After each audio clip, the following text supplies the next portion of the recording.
যুক্ত ক্রিয়াযোগ, সুষুম্না অন্তর্মুখী প্রাণায়াম, সম্ভাবী মহামুদ্রা, কপালভাতি শিখতে চাইছেন? গুরু ব্রহ্মা গুরু বিষ্ণু গুরুদেব মহেশ্বর গুরুরেব পরম ব্রহ্ম তস্मै শ্রী গুরুবে নমঃ। জয় যোগীরাজ, জয় গুরুদেব। তিনি ভক্তদের উপদেশ দিতে গিয়া আরো বলিতেন, তোমার যে আত্মা, সেই আত্মাই সকল ভূতেতে আছেন। সুতরাং সকল ভূতের আত্মা তোমার আত্মাতে আছেন, পৃথক নাই। অতএব তুমি সর্ব আত্মাময় জগন্নাথ হইতেছ। বাবা বলতেন, তুমি তো ভগবান হচ্ছ। তো তারা তখন বলতেন, কি যে বলেন বাবা, তাহলে কি আমার বাবা মিথ্যে বললেন? বা এই যে যোগীরাজ যেটা বলছেন, এটা কি মিথ্যে বলছেন, বা ভুল হচ্ছে তাদের? তাদের তো ভুল হওয়ারই না। কারণ মানুষের ভুল হতে পারে, ব্রহ্মের ভুল হয় কি করে? ব্রহ্মের ভুল হয় না। তোমরা যোগীরাজের জীবনী যদি দেখো না, এতটুকু ভুল নেই। ভাবতে পারো, আমাদের পার ডে দুই একটা ভুল হয়েই যায়, কিংবা বেশি। যোগীরাজের ভুল নেই, বাবার ভুল নেই। আমি আত্মা, এটা কিছুটা বুঝতে পারি। বুঝতে পারি মানে, শুনেছি পড়েছি যে আমার মধ্যে আত্মা আছে, এই জায়গাটা বুঝতে পারি। না মানলেও বুঝতে পারি, কিন্তু আমি ভগবান হচ্ছি, এই জায়গাটা মানতে মুশকিল। এই জায়গাটা মানা যায় না। কেন মানা যায় না? কারণ ভগবানের যে অ্যাক্টিভিটিস বা ভগবানের যে দৃষ্টান্ত আমরা পাই, আমার লাইফস্টাইল তো মেলেই না। ভগবানের আমরা কি পাই? প্রথম, ভগবান অনেক চমৎকার দেখান, এটাই তো পাই। তা আমি আবার কি চমৎকার দেখালাম জীবনে? ম্যাক্সিমাম আমাদের মনে প্রথম কি ভগবান সম্বন্ধে আসে? চমৎকার দেখায়। প্রথম ভগবান সম্বন্ধে আমাদের মাথায় যে আসে, ভগবান চমৎকারী। অতএব তুমি সর্ব আত্মাময় জগন্নাথ হইতেছ। ক্রিয়ার পর অবস্থায় ইহা বিশেষ রূপে জানিতে পারিলেই সকলের মনের ভাব জানিতে পারিবে। যখন তুমি ক্রিয়ার পরাবস্থা প্রাপ্ত হবে, তখন তুমি সকলের মনের ভাব বুঝতে পারবে। কেন বলো তো? কারণ তুমি তো তখন মনাতীত, বা তোমার মনের মালিক। এখন তো আমি মালিক নই, মন মালিক, তাই না? তখন আমি হব মালিক। আমার দেহের আত্মাকে বুঝলে যদি সমস্ত আত্মাকে বোঝা যায়, আমার দেহের প্রাণকে বুঝলে যদি সমস্ত প্রাণকে বোঝা যায়, তাহলে আমার মনকে বুঝলে সব মন বোঝা যাবে না কেন? হ্যাঁ কি না? যুক্ত ক্রিয়াযোগ, সুষুম্না অন্তর্মুখী প্রাণায়াম, সম্ভাবী মহামুদ্রা, কপালভাতি শিখতে চাইছেন? ক্রিয়ার পর অবস্থায় ইহা বিশেষ রূপে জানিতে পারিলেই সকলের মনের ভাব জানিতে পারিবে, এবং তখনই সর্বজ্ঞত্ব লাভ করিয়া সকল ভূতের গুণ ও ক্রিয়া আপনা হইতেই জানিতে পারবে। তখন সর্বশক্তিমান হইয়া তখন সর্বশক্তিমান হইয়া সকল কর্ম অনিচ্ছার ইচ্ছায় করিতে পারিবে। এই প্রকার গাঢ় ক্রিয়ার দ্বারা অনুর অনু স্বরূপ নিজেকে জানিলেই তোমার অহংকার চলিয়া যাইবে এবং নিরহংকার অবস্থা প্রাপ্ত হইবে। এখন আমাকে বাঁচিয়ে রেখেছে কে?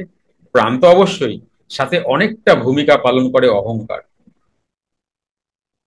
তাই না? সবারই অহংকার তো থাকবেই, কিছু না কিছু। কেমন? তাহলে এই যে অহংকার, এই অহংকার তোমার চলে যাবে, তুমি নিরহংকার অবস্থা প্রাপ্ত হইবে। তুমি কুটস্থ স্বরূপ, তাহাতে শ্রদ্ধা করো। বারংবার বলিতেছি, তাহাতে শ্রদ্ধা করো। এই শ্রদ্ধা হইতে কখনো বিরত হইও না। শ্রদ্ধা কিভাবে করবে? যেমন আমরা বয়স জ্যেষ্ঠদের শ্রদ্ধা করি এমন না, রোজ ক্রিয়া, টাইম মতো ক্রিয়া, সময়েরটা সময়। যে সময় রোজ বসছি সেই সময় রোজ, যতটা করছি তার থেকে অধিক, প্রত্যেক দিন একটু একটু একটু একটু করে বাড়াবো। এটাকে শ্রদ্ধা বলে। কেমন? তাহলে এটা করলে কি হবে? তুমি কূটস্থতে বেশিক্ষণ থাকতে পারবে। বেশিক্ষণ থাকলে কি হবে? শ্রদ্ধা আসবে। এই শ্রদ্ধা কিন্তু ওই শ্রদ্ধা না যে আমরা বয়োজ্যেষ্ঠদের শ্রদ্ধা করি, সেটা নয়। এই শ্রদ্ধা হইতে কখনো বিরত হইও না, কারণ কূটস্থ স্বরূপ ভগবান আত্মা তুমি হইতেছ। ভগবানও তুমি হচ্ছ, আত্মাও তুমি হচ্ছ, কারণ কূটস্থ স্বরূপ তুমি হচ্ছ। তাহলে আর কি কি হচ্ছ? এবং তুমি পঞ্চতত্ত্ব মন, বুদ্ধি, অহংকারের অতীত হইতেছ। এগুলো নয়, এর অতীত। যখন ক্রিয়ার পর অবস্থায় এক হইয়া যাইবে, তখন তুমি জগন্ময় হচ্ছ। তোমা ছাড়া জগৎ নাই, অতএব ভালো মন্দ কল্পনা নাই। এক হইয়া গেলেই অক্ষয়, অবিনাশী, শান্ত, চিদাকাশ, অমর তুমি হইতেছ।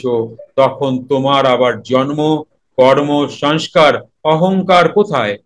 অতএব ইহা উহা ইত্যাদি বিভাগকে ত্যাগ করিয়া সবই আমি, ক্রিয়ার পরাবস্থায় এইটি নিশ্চয় করিয়া নিঃসংকল্প হও। ক্রিয়ার পরাবস্থা মনে আছে তো সবার? মানে কূটস্থতে থাকা বা কূটস্থর একটু উপরেও থাকাকে ক্রিয়ার পরাবস্থা বলা হয়। তার উপরে যদি কেউ থাকে সেটাকে বলা হয় ক্রিয়ার পরাবস্থার পর অবস্থা। এই দুটোর মধ্যে ডিফারেন্স আছে কিন্তু। অনেকে ভাববেন ক্রিয়ার পর অবস্থা আর ক্রিয়ার পরাবস্থার পর অবস্থা বোধহয় এক, তো আকাশ পাতাল ডিফারেন্স। ক্রিয়ার পরাবস্থার পর অবস্থা মানে বাবার কৃপা ছাড়া সম্ভব না। কোনো কিছুই বাবার কৃপা ছাড়া সম্ভব না, তবুও ওখানে তো ভাবাই যায় না। মানে কোনটা? ক্রিয়ার পরাবস্থার পর অবস্থা। ক্রিয়ার পরাবস্থা অব্দি ভাবা যায়,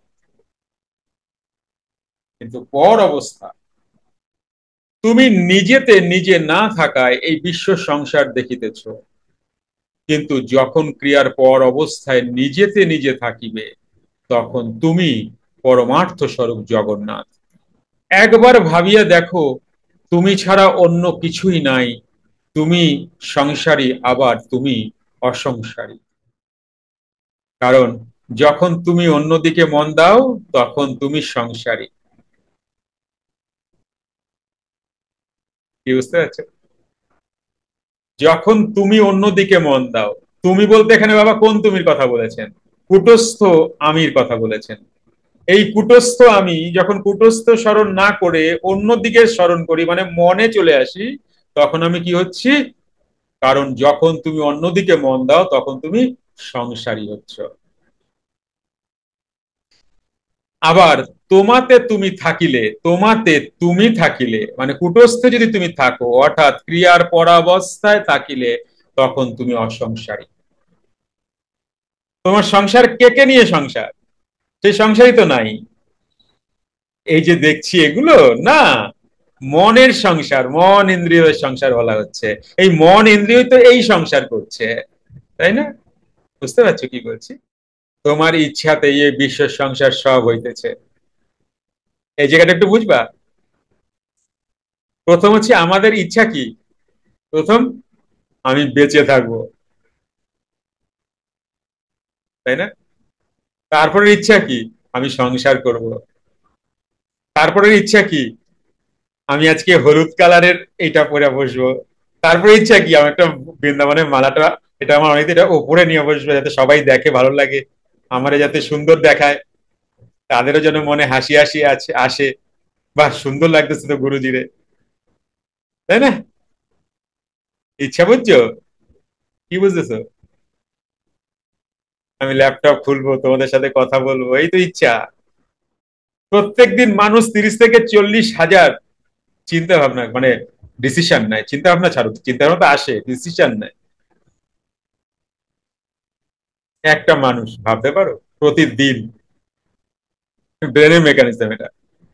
বিশ্ব সংসার ভ্রম মাত্র, ইহা নিশ্চয় করিয়া জানিবে, এবং সবকিছু ব্রহ্মময়। এই জ্ঞান লাভ করিয়া সাম্যতাকে পাইবে। সাম্যতাকে পেলে কি হবে? কোনো কমপ্লেন নাই, কোনো ব্লেম নাই। আমরা সারা দিন রাত কমপ্লেন আর ব্লেম করি না, দিই না? নেই, এগুলো থাকবে না। তখন তোমার বন্ধনও নাই, মোক্ষও নাই। আমরা মোক্ষের জন্য বলি না, কি বলো, আমাদের কি ইচ্ছা, প্রাণায়াম শিখছি, ইচ্ছা কি মোক্ষ। একটা সময় আসবে তোমার এই দুটোর মধ্যে একটাও চাই না, লাগেই না। কখন আসবে এটা? যখন তুমি তোমার বন্ধন নাই, তখন আসবে এটা। আজ আসবে মোক্ষ চাই, যেদিনকে মোক্ষর দুয়ারে পৌঁছাবা সেদিনকে বলবা গুরু ইচ্ছে সবকিছু। সেদিনকে তোমার কোনো ইচ্ছা থাকবে না। এখন যত ছটফটানি, সংসার করতে দিচ্ছে না, আমি কিছুতে বুঝতে পারছি না, আমি বেশিক্ষণ বুঝতে পারছি না, এই না সেই না ওই না। এটা কেন হয় জানো? কে যেন তোমার মধ্যে থেকে বারবার বলে তুই অমৃতস্য পুত্রা, এটা তুই না। তুমি হয়তো সেই আওয়াজটা কানে শুনতে পাও না, সেই আওয়াজটা দৈববাণী হয় না যে তুমি শুনবা। এই কিন্তু ইনারে কে যেন পিন পিন করে বলে তুই এটা না, এটা তুই না, তুই তো অমৃতস্য পুত্রা। তাই না? আসন টেনে মানুষ বসে। বন্ধনও নাই, মোক্ষ নাই, এইরূপ কৃতকৃত্য হইয়া সুখে বিচরণ করিবে, ইহা নিশ্চয় করিয়া বলিতেছি। গীতারই কথাগুলো, সমস্তটা গীতার কথা। গীতা বলতে সুরধনী গীতা। তুমি যতই শাস্ত্র পড়ো বা শ্রবণ করো, তাহাতে কিছুই হইবে না। তোমাদের একটা কথা বলেছিলাম, এত যোগীরাজের কথা বলি, কিন্তু মেরুদণ্ড সোজা না করলে যোগীরাজ বেশি দূর নিয়ে যাবে না। কেন? কারণ ওখানে যেতে গেলে যেই বডি দরকার, যেই নিউরন দরকার, যেই থিঙ্কিং দরকার, যেই চিন্তা ভাবনা দরকার, যেই ইন্টেনশন দরকার, সেটা তো তৈরি হয় নাই। যোগীরাজের ইচ্ছে থাকলেও তো এখানে আমি বেশিক্ষণ থাকতে পারবো না। পারবো? পারবো না। কার না ইচ্ছা করে গো ঘরের ছেলে ঘরে ফিরে আসুক? কোন বাবার ইচ্ছা না করে? আমি এই বাবাদের কথা বলছি। কার না ইচ্ছা, কোন বাবার ইচ্ছা না করে যে আমার সন্তান ঘরে ফিরুক?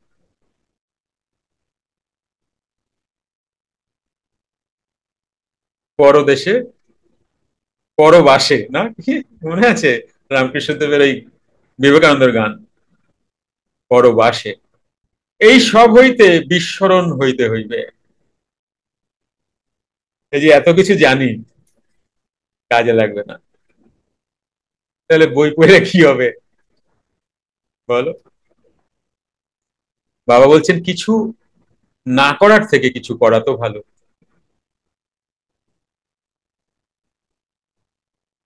এই যে এত বই পড়েছি, বাড়িতে গাদা গাদা বই, পরে দেখলাম এ কোনো কাজে দেবে না আমার। তখন তো গীতা সংস্কৃত শ্লোক নিয়ে পড়তাম, বাংলা পড়তামই না। বুঝতে পেরেছ? তারপর দেখলাম না, এগুলো আমাকে কিছু, হ্যাঁ এগুলো একটা অব্দি অবশ্যই পৌঁছে দেবে, একটা জায়গা অব্দি অবশ্যই পৌঁছে দেবে, এরকম না। এই যে তুমি যোগীরাজ কথা শুনছো, গীতা তোমরা কম বেশি পড়ো, এটা একটা জায়গা অব্দি পৌঁছে দেবে। সেই জায়গাটা পৌঁছাতে গেলে এগুলো পড়েই তো আসতে হবে। এগুলো, এই যে কথাটা বাবা বলছেন, এটা চরম কথা বলছেন, এটা আমরা আবার মেলালে কিন্তু মুশকিল। তাহলে কি আমরা একটু ভাগবত পড়বো না, একটু গীতা পড়বো না? অবশ্যই পড়বো। কিন্তু ক্রিয়ার পরাবস্থায় না থাকিলে বিস্মরণ হয় না, চিত্ত আশারহিত হয় না। ক্রিয়ার পর অবস্থায় অবস্থান করিয়া চিত্তকে আশা রহিত করিতে হইবে। ইচ্ছা করাতেই দুঃখ হয়, কিন্তু ক্রিয়ার, যে ব্যক্তি ক্রিয়ার উপদেশ লাভ করিয়া এবং ক্রিয়া করিয়া ইচ্ছা রহিত হইয়া নিবৃত্তিকে পায়, সে ধন্য হয়, তাহার তুল্য কেহই সুখী নহে। এমন ব্যক্তি আর চক্ষের পলক ফেরাতে ও তুলতেও ইচ্ছা থাকে না। বুঝছো? এমন ব্যক্তির চোখের পলক ফেলতেও ইচ্ছা করে না, তুলতেও ইচ্ছা করে না। তখন কি অবস্থা? তখনই তো সম্ভাবী অবস্থা। এই আজকে কথায় কথা বলতে বলতে দেখো সেই জায়গাটাই আসলো। সম্ভাব্য একটা অবস্থা, সেটা ক্রিয়ার মধ্যে আসে। আর যদি আমরা আলাদা করে সম্ভাব্য শিখি, তাহলে ক্রিয়াকে ফোকাস করা যেতে পারে, মন এদিক ওদিক ছুটবে না, ভুলভাল ট্র্যাকে যাবে না। এটার এই সম্ভাব্যের বেনিফিট এই। আর যখন তোমার জীবনে অ্যাকচুয়াল সম্ভাবী আসবে, তখন অটো মোডে আসবে। অ্যাকচুয়াল ধ্যান আসবে, তখন অটো মোডে আসবে। অ্যাকচুয়াল মৌনতা আসবে, তখন অটো মোডে আসবে। মৌনতা কাকে বলে? এই যে আমি এত চিৎকার দিয়ে কথা বলছি, বা তোমরাও কখনো কথা বলো, এতে কি হয়, বুকে খুব কষ্ট হয়, ভাইব্রেশন হয়। কেন? কারণ আমি ভাইব্রেশনকে পুরো নামিয়ে দিয়েছি, যে কারণে এই বডি এতটা ভাইব্রেশন নিতে পারছে না।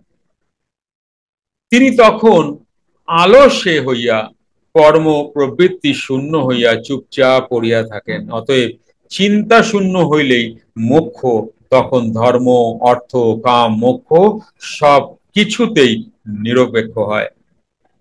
তখন তিনি গ্রহণ ও ত্যাগ এই দুই রহিত হওয়ায় বিরক্ত নহেন, আবার রাগবান নহেন।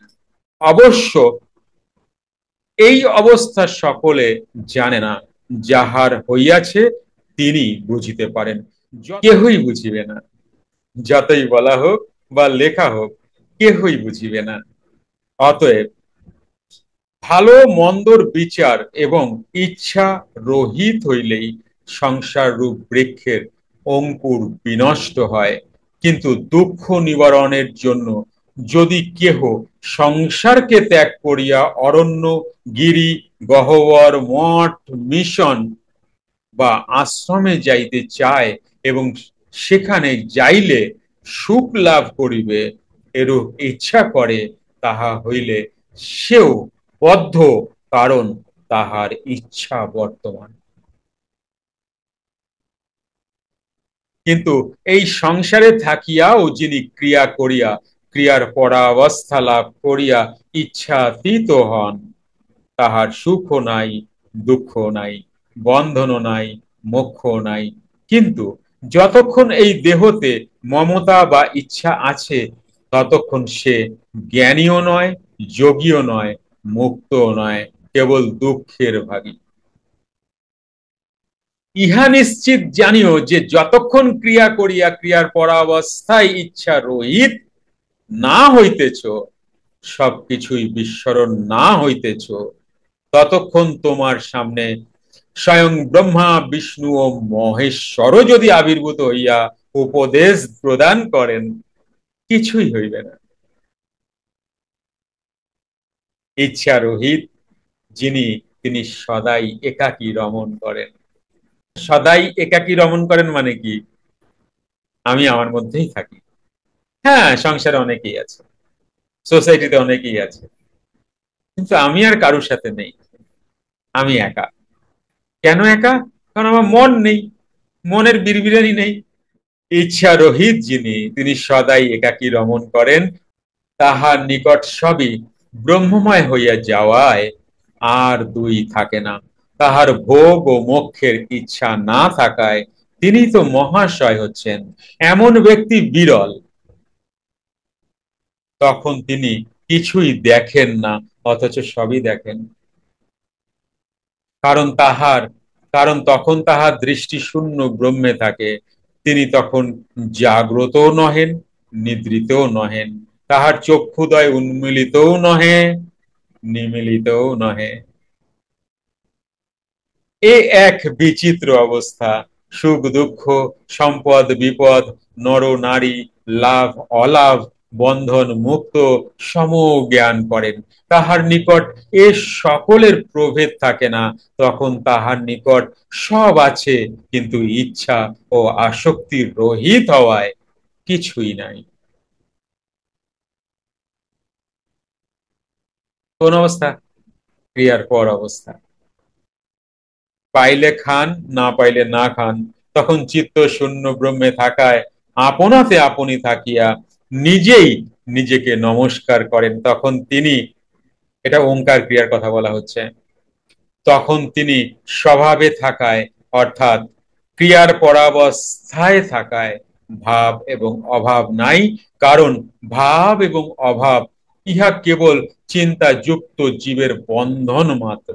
অতএব ভাব অভাবকে পরিত্যাগ করিয়া নিষ্কাম অর্থাৎ ইচ্ছা রহিত হইয়া থাকো।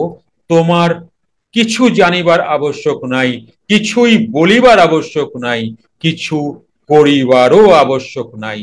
তাই যাহারা যোগী তাহারা সংকল্প বিকল্প রহিত হইয়া সবই আত্মময় এই রূপ নিশ্চিত অবস্থায় সতত যুক্ত হইয়া স্থির হইয়া বসিয়া থাকেন। ক্রিয়ার পর অবস্থায় এই প্রকার শান্ত যোগীর বিক্ষেপ নাই, এবং বিক্ষেপ না থাকায় কোনো কর্মই নাই। কিছু করিতে হইবে এই প্রকার ইচ্ছাও নাই। তখন এই রকম একটা ধরন হয় যে কিছু করি নাই, অতএব ধ্যানও নাই। ক্রিয়ার পর অবস্থার পূর্বে এই বিশ্ব সংসার দেখিতেছিলে, কিন্তু ক্রিয়ার পর অবস্থায় ব্রহ্মে লীন হওয়ায় নিজে নাই, অতএব বাসনা করিবে কে? নিজে নাই মানে এখানে কিন্তু স্থির মনও নেই। চঞ্চল মনের পার তো অনেকদিন আগে মিটে গেছে, স্থির মনও নাই। এই প্রকার ব্রহ্মে লীন হইলে আর কিসের চিন্তা? সুতরাং তখনই নিশ্চিন্ত, তখন আমি অদ্বিতীয়, আমি ভিন্ন, আর কিছু দেখি না। তখন আমি ব্রহ্ম, মানে হাম ছোড়ায় কই নেই। বাবা বলছে হাম ছোড়ায় কই নেই। চলো আজ অব্দি। জয় যোগীরাজ, জয় গুরুদেব। যুক্ত ক্রিয়াযোগ, সুষুম্না অন্তর্মুখী প্রাণায়াম, সম্ভাবী মহামুদ্রা, কপালভাতি শিখতে চাইছেন? প্রতি সপ্তাহে মঙ্গল, বুধ ও বৃহস্পতিবার রাত 8টা থেকে 9টা অবধি জুম অনলাইনে নিজের বাড়ি বসেই শিখতে পারবেন। যোগাযোগ জ্ঞানী গুরু কমিউনিটি, ফোন নাম্বার 9903680146।